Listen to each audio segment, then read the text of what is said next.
Their economy gasping for air, Iranians expect a new crossdraft from the release of frozen assets, part of the deal curtailing their country's nuclear ambitions.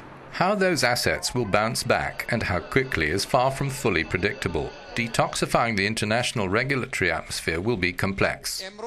Meanwhile, President Rouhani is keeping the message to his people simple. He says today is a new beginning, the beginning of a better future for our young people, and the beginning for our beloved Iran to accelerate its development. Major companies want to accelerate back into this market of some 80 million consumers.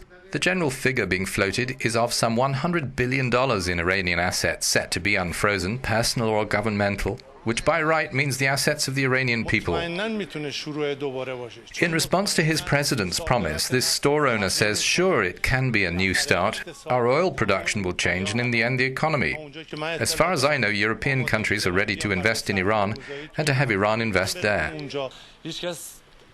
This retailer says no one would negotiate without a purpose. For sure they will profit from our country as well, but of course it will be really good for us. Luxury brands are eagerly poised to satisfy shoppers' desires. Coke and Pepsi are among the food players. Then there are the tobacco companies and cars. Big oil and gas multinationals are also ready, willing and able. Many companies were present in Iran already, but were knocked hard by the sanctions. We are going to see the removal of sanctions, and not just in the oil market, but particularly in the energy sector. Then we will see a flow of funds coming back into the domestic market. Of course, the removal of sanctions and the embargo potentially opens the way for some degree of inward investment, and I think that's going to be hugely significant. Not only the trade in oil will get huge sums flowing, but the modernizing of infrastructure.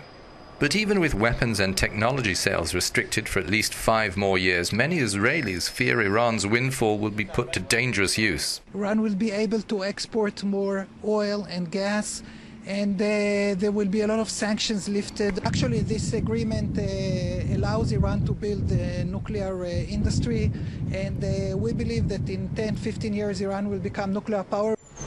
Private sector investment is a key stabilizer. If Iran doesn't see its economic reward, it might break its commitment to verifiable limitations on its nuclear activities, triggering a snapback to sanctions.